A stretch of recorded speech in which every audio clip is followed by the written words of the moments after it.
Well, I'm delighted to say that joining me on the Godcast today is Sunder Katwala, who is a British writer. He is the director of British Future, UK-based think tank.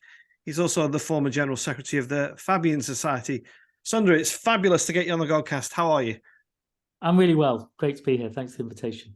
Great. And we're here to talk about your new book, which we will in a moment. Whereabouts is home for you, Sunder? Where are you based in the world? I'm coming to you from Dartford, just outside London in Kent. Okay. Is that a place you've lived for a long time, or? In and around this bit of London and Kent. I mean, I was born in Yorkshire, Doncaster, and grew up in Cheshire, and had a Scouse accent which I lost when I moved to Essex. And then the sort of Essex, Kent, and London borders has been where my parents have been, where my wife's parents have been, and where we brought our family up. So on the subject of patriotism, I'm interested to know what you consider yourself. Are you a good old Yorkshire lad or an adopted Southerner? So I'm definitely British and English, and then I've got other bits of being, a quite Irish Catholic, lapsed agnostic these days, and a bit Indian and a bit of everything else. But Yorkshire, I qualify under the old cricket rules that have changed now, but I'm not really good enough to get the call up. I remember those old days. Old Geoffrey Boycott was intricate to all that, wasn't he? He got a bit from Yorkshire and all that. Yeah. Sunder, we've got this book here. It's fresh on the shelves, isn't it? It's literally out as we record this. Was it yesterday? I think it came out. That's right. Yeah. How to be a Patriot: Why Love of Country Can End Our Very British Culture War. I suppose the first thing I want to ask is why did you want to write the book? Well, I've been thinking about identity, all my life in different ways, and also in sort of politics and think tanks and so on. And there are lots of different identity issues that come up and flare up. We had the highest ever immigration figures yesterday. We had the anti-racism protests a couple of years ago. Scotland will or won't stay in the United Kingdom.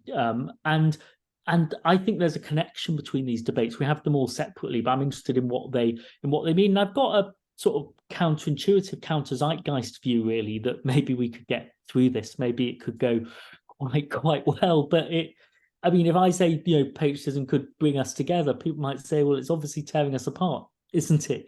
Brexit divides us right down the middle. We're divided about everything. So surely it's part of the problem. And I want to push back a bit, really, and say that actually this country can still get through that. But that's a very personal experience of me being me. Having become more confident, I suppose, about the identity of this country as I was growing up, in a way that I'm holding on to in this very volatile, turbulent, divisive decade that we've had. Yeah. Do you think you've become more or less patriotic as you've got older, Sunder? I'm kind of thinking about, I think we're probably a similar age. I would like to elaborate on that, but I grew up and one of the first things I remember was like the Olympic Games in the 70s, where it was, I was encouraged to be patriotic. I was not only encouraged to support England, but very encouraged to support being British and British success. What would you say? So 7-year-old Sunder, this was all quite simple. Slightly naive view about how national identity worked. I was 7 in 1981, and Bucks Fizz won the Eurovision Song Contest. Don't know if it happened that again. My sister's got those skirts made up, so me and my brother had to be the quartet. And the royal wedding, I remember we sat down and watched it. It was long. It was boring. And England were at the World Cup, and Kevin Keegan was injured, and we weren't sure if he was getting there or not. And these things were, I didn't know anyone had a problem with me being associated with these things when I was 7 or 8. But by the time I'm 14, I've worked out that some people think having a parent from Ireland, having a parent from India, being here, who do you think you are? What makes you think you're equally British? But if your parents are from India and Ireland, I'm bound to be British. Aren't I? That's just how do you think that happened? And my parents came here, and my dad's a doctor, mum's a nurse. That's how they met. So by the time I've thought about that sort of pressure, and there's a degree of racism in the mid 80s, late 80s. Again, 7-year-old Sunder has a 3-year campaign to get taken to a football match because my friend Andrew's been going to football since he was 7. I don't particularly know what the culture is from the terraces in 1982, 1983, 1984. I've got an Everton season ticket when I'm 12. I don't particularly notice that all the players on our team are white until, you know, a couple of years later, Liverpool signed John Barnes and our fans are celebrating our team being white. You're then, okay, I'm finding out about, you know, there's obviously playground prejudice and so on, but it's obvious identity is something that people are arguing over quite passionately. I support England at cricket. My dad supports India. I'm chuffed for him that they won the World Cup. They were not that good, India, when they beat the West Indies. But it's his team. I'm really pleased for him. I'm supporting England. And then Norman Tebbit says, you've got to support England. And I'm like, oh, hang on. You know, maybe I shouldn't. So this stuff that for me was just growing up as a teenager suddenly is absolutely at the heart of all of these race and identity questions. And it looked difficult. And then it looked easier. We got into the 1990s and all of this was going my way. Euro 96, you know, Britpop, everything. It was clear that Britain was opening up and being more inclusive around the turn of the century. So yeah, I thought it was getting easier. And then it's so interesting. It's so interesting, Sunder, because one of the questions I've written, I try not to over refer to the questions I've written because I just like to have a chat. But what you said there is that I went to a primary school in a lovely village. It was completely a white school, and I never really any awareness of any racism didn't come until I started following football. And I'm a big Burnley fan, but I'd actually chosen to go to a away game to watch Blackburn, and they were playing Man City. And I think the goalkeeper was called Alex Williams. I don't know if you remember him. He was a black goalkeeper. And I remember after half-time, the City were defending the end that I was in. And hundreds of bananas were thrown at Alex Williams. And I remember that being the first kind of, as a young kid, the first exposure that I'd seen about racism. And as that's evolved over the years, one of the questions I was going to ask you was, because I know you're a footy fan, was what is it about football? When I was a boy, Burnley was very much white terraces, guys drinking beer and smoking and singing all the inappropriate songs. Not that those inappropriate songs have changed necessarily; they're still around, but the culture and the environment has changed. You know, we have lots of multinational people. There's a lot more, not just black players, but people from across the globe. But there is something that I find extremely patriotic about being affiliated to Burnley, as you probably have with Everton. What is it about the game of football that we don't find in other areas of our society? Well, I think these are tribal identities. And again, you know, one of the debates about national identity is it irrational? Why are you patriotic about the country you're born into? Well, can we call national identity irrational if we support Everton and Burnley? I mean, there's more irrational things you can be doing. And these are, you know, I become an Evertonian purely by chance. It's a little pro-integration kind of instinct my mum has got. My dad knows everything about cricket, nothing about football. And we're in Ellesmere Port in Cheshire, the Scouse bit of Cheshire. Are you a red or are you a blue? She buys a red and a blue mug, and I pick the blue one. So it's entirely coincidence as to why am I a blue, not a red. But that is one of the most meaningful identities, you know, of my teenage years, of my adult years. It's that, you know, it's one of those things, you know, if we get relegated on Sunday, you know, that would be a big thing. So, and we used to think, and people still think perhaps, that that's a problem. Tribes, the us tribes were a problem because there's always us and them. Burnley, Blackburn, Everton, and Liverpool. So maybe you don't want tribes. And I've become increasingly convinced, and I think my experience being a football fan has been part of this, you really do want tribes. You just want the tribes that people can join and the tribes you can include. I was massively tribal about Everton and Liverpool, and it was a very friendly rivalry in that period. My brother got the red mug that I didn't get. And so we would go down to Wembley and have a blue scarf and a red scarf out the windows, and lots of the fans were doing that. And there was a real sense of allegiance that I didn't wear anything red because of my tribal allegiance to the Blues, not the Reds, until Hillsborough happened. And then when Hillsborough happened, I really realised that my blue tribe was massively, I was 15, was just massively involved in what happened, that the rivalry was something we were part of. It was constitutive of us. So I remember because Liverpool went to all the funerals. Anyone who'd been on the terrace thought that could have been us. And so Liverpool didn't play for a few weeks. And then they had to replay the match against Nottingham Forest that had been abandoned. And it was to play Everton in the cup final. And suddenly I thought, I want Liverpool to win a football match. I've seen this team. I want them to win this match, not the final. They won the final. And then I need them to lose to Arsenal. We don't want them to have the double, but actually we need this occasion. That's what it's about. So, but inclusive tribes are really important. And it's a surprising thing.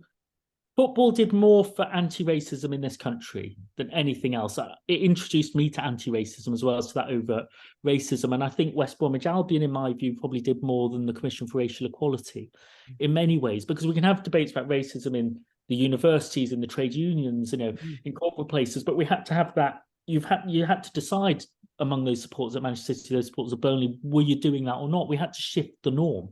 We could do it with the police, but we also had to decide ourselves, what would we do? Would everyone pick black players or not? And it changed who we were. It changed who could be English. And Cyril Regis made it easier for me to be English. Yeah. And by the 1990s, I was much, much more confident about being English that summer that we hosted Euro 96, because I wouldn't have gone to a game in 1994 or 1995 because like 90% of people are going to be perfectly decent to you, but there's no way you're going to get through 2 hours without somebody asking you why you're here or doing it. So football used to be the place where, because it's identity, it's singing, it's allegiance, where we thought all the most problematic things would happen. And actually it's become a sphere committed to being the forward edge of society. Yeah. And I took my 10-year-old daughter to the Lionesses games, and just the world of difference from 10-year-old me to 10-year-old her in terms of is there going to be anything to worry about? And so you can only do that in a place where lots of people are thinking about the same thing at the same time and deciding to share an identity. Yeah. I must ask you then, as you being an adopted Scouser, is what was your take on the recent, we got to the coronation and all the clubs were singing the national anthem, and the Liverpool Anfield decided to do something different. Did that surprise you? I wasn't that surprised by it. I think it's a dilemma of the Premier League. If you don't do it, because it will happen. And so, Celtic did the same thing and Rangers don't do that. So, it's part of a performance, isn't it? It's part of a performance of the identity of the city. I'm sure there are lots of people watching Liverpool matches who, would respect it quietly or, not be for it, but not want to boo it. But so that's part of it. You've got a monarchy because most people want one. I think it's fine to not want one, and if most people don't want one, we'll get rid of it. And being a bit rude to the monarchy is, if that's what you want to express, I think I wasn't very surprised. Yeah, it's fascinating stuff. We could go down the king and the monarch route, but there's been a lot of that in recent weeks, and I've got a little bit tired of it. But what I do want to ask you a little bit about, Sunder, is this faith aspect to your family life. Your mum was a Catholic woman. Was your dad particularly religious, Sunder? I didn't quite establish his. So I'm in the end, I was much more Irish than I was Indian, but my name's Sunder Katwala, so you're going to think I'm more Indian than Irish, and there's definitely the food there, and I'm very interested in the history, but you don't really realize if you go to Catholic primary schools, they're Catholic, and it's sort of the Irish Catholic influence in the Northwest. You don't realize until you're then in a non-Catholic setting. I remember as then not at Catholic school doing A-level English, and nobody else can spot a Bible reference, and you're suddenly like, oh, all that stuff that's been drummed into me. And I saw the Pope in Liverpool when I was 7. There were 1 million people went to see the Pope, and I was stood on a window ledge, and I was an altar boy, so I was quite involved in it. Now, my dad converts to Catholicism because my mum's more religious than he is, and the Catholic Church quite likes to, have the children if it can. And he never really stops being a Hindu. And so there are Hindu icons in the house, and he's taking us to church on Sunday. And if his mother comes over, they'll go to the temple. And so I think he invents a new. We moved to Essex, and she would leave bits of coconut just under Southend Pier on the beach, and I was thinking that is faith, Southend Pier, and why not? So So my dad, I think, was a pragmatist, and I maybe he had, obviously Hinduism might be that kind of identity if it's a cultural identity for you. Was there? Was there? Catholic. Sorry, Sunder. Was there resistance with did your parents ever talk about resistance to their relationship?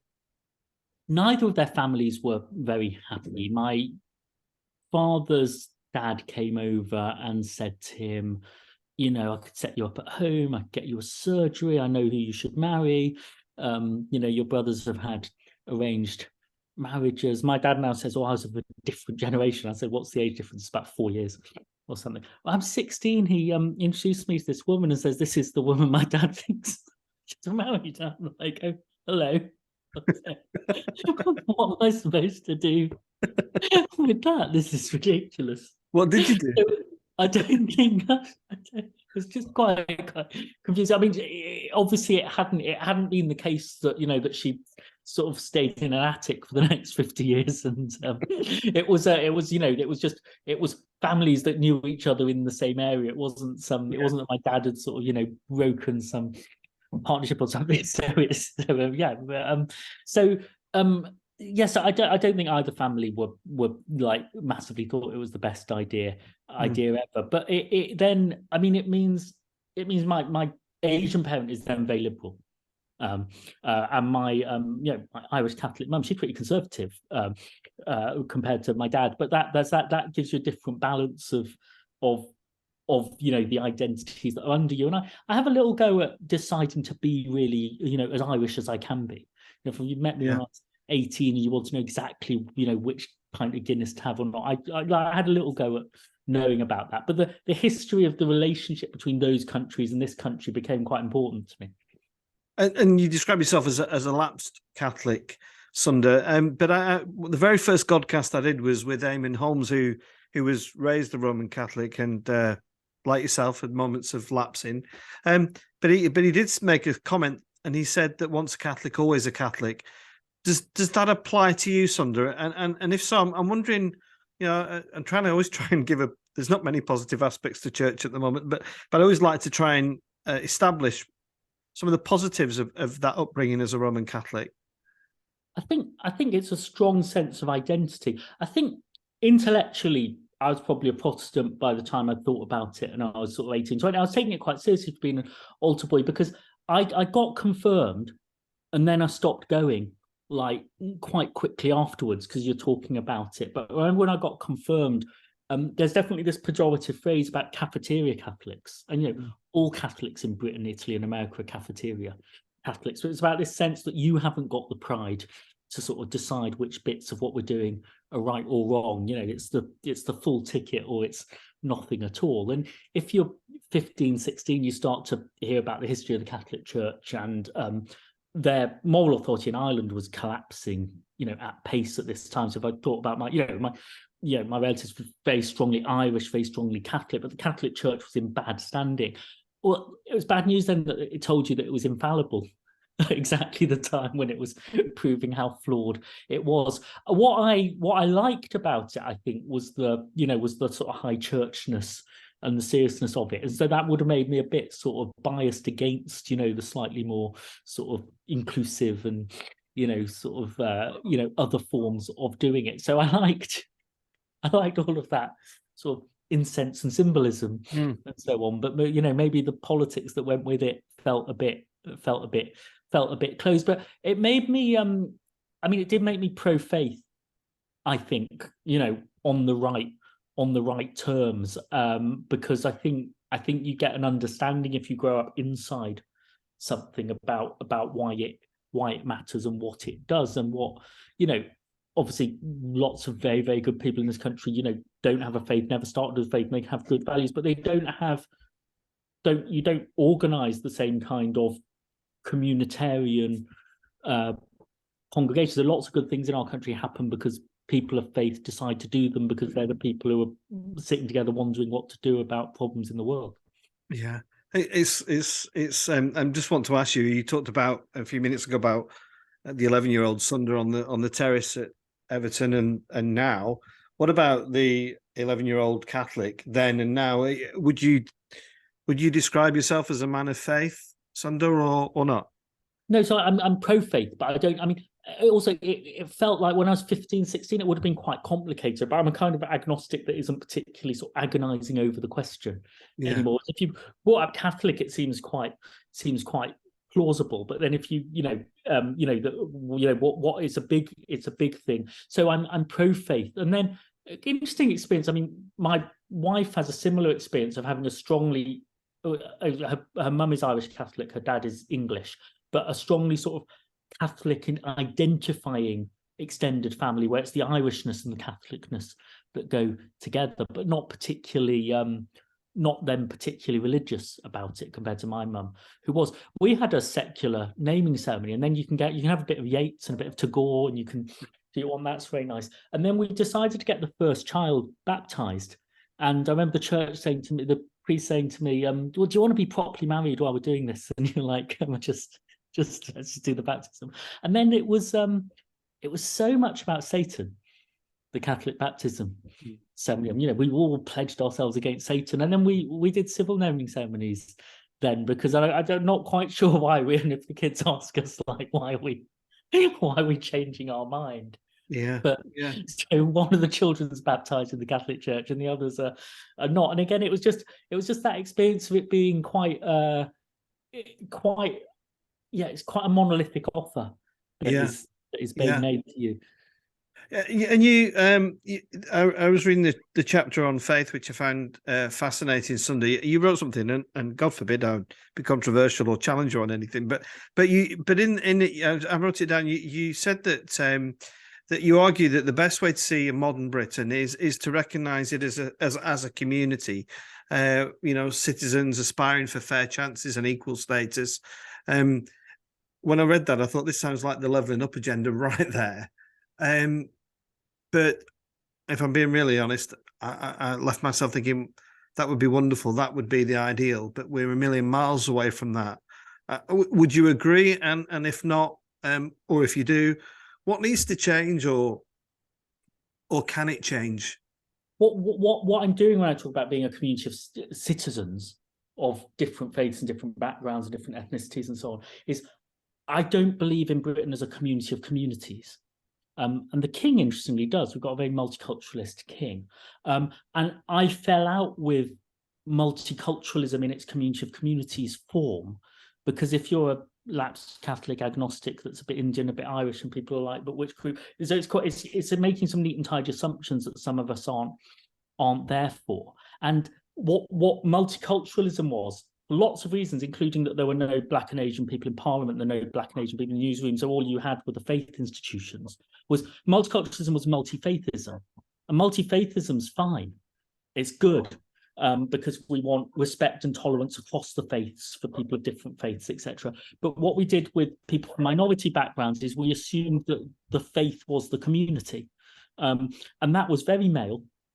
It was very generational, I think, and it didn't have room. So I think we asked too much of, the mosque and the Gurdwara and the synagogue. We should ask them to do good interfaith relations with you, but we shouldn't ask them to sort of, lead their communities, because I want the sixth formers to decide how much to be into the church group, and then you don't know what to do with the majority group. Should we get the Church of England to represent the white British majority, and do they know they're so represented? So I want a community of citizens that doesn't make those assumptions, and then multi-faithism about faith. But then we've got to do something else with ethnic diversity, a Britishness of many faiths, many ethnicities, many classes. And that's where we do national identity and patriotism.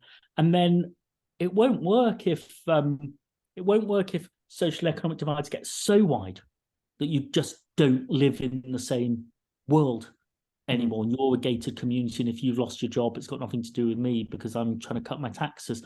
In the same way that it won't work if we have, schools of different kinds where just different people stitch themselves and don't meet. So I think it's a very good challenge. But patriotism in its softer sense and exclusive sense, it's an idealized vision of a country you'd like to identify with, that you'd like to be.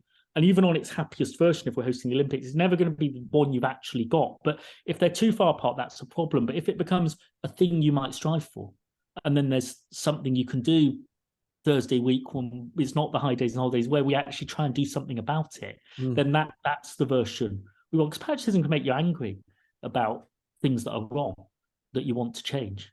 Yeah, I'm just looking at the time, Sandra. This is flying by.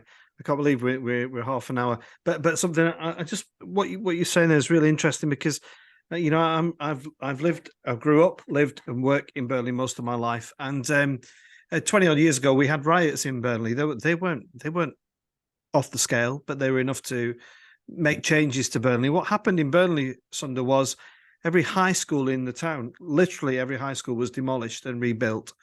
And they tried to integrate people from different communities, and it didn't work, and it hasn't worked. And now, 20 years later, in Burnley, we do have church schools where all the Catholics go, and we do have Church of England schools where all the Protestants go, and we do have the areas and communities within the town which are, in Burnley's case, predominantly Muslim.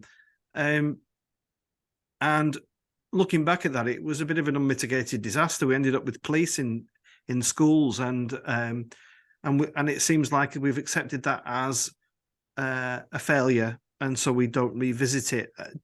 Do you think we can get to a place where we will find neighbourhoods where Muslims are living with Christians on a large scale? I mean, in Burnley, that is not the case. I think we have to do it. I think we have to aim to do it. And then if it doesn't happen organically, or people don't want to do it on one side or another, or especially on both sides, you've got to find out why and what you do about it. You know, we might be able to learn quite a lot from Northern Ireland about these things, you know, an entirely divided, segregated community that's got a fragile peace. And then, you know, across the generations, is it sort of side by side? We don't like them, they don't like us, but, you know, we can't kill each other. Or is it working on actual good relationships between them? So, you know, I just think I'm fine with there being faith schools because people want to do that. But every school, whether you're a faith school or not, should have the responsibility to make sure its children have real relationships across ethnic lines, faith lines, class lines, geographic lines. And, you know, that might happen organically in some places. If it doesn't happen organically, we've really got to work on it. And there's some reasons to be confident. Most places about younger people who've had a bit more diversity and contact earlier do it better. But if you have parallel segregated schools, you won't get that impact with this generation. Yeah. You'll be waiting another generation. If you get it right with kids, you might not get it right with their parents and their grandparents, but you start to crack something open, really. So I think there'll be different experiences in Burnley and Blackburn and Oldham and Bradford. You know, there'll be different paces of change in different places. But if you get kind of the reason we don't like them is they don't like us, so let's all just stick to that version of it, then we need some institutions, and schools would be one, faith groups might be another, to work really hard at trying to break that down. Yeah, and just kind of a quick question, you know, just touching briefly on the monarchy, is that but particularly asking you about our young people, Sunder. You and I have a certain generation, and I've got 3 young adult kids still living at home. I can't get rid of them. But they are, I wouldn't say they're against the monarchy, and they are against being patriotic. They're just quite indifferent to it. Do you think that's replicated across the nation? Do you think our young people have lost their sense of patriotism over the years?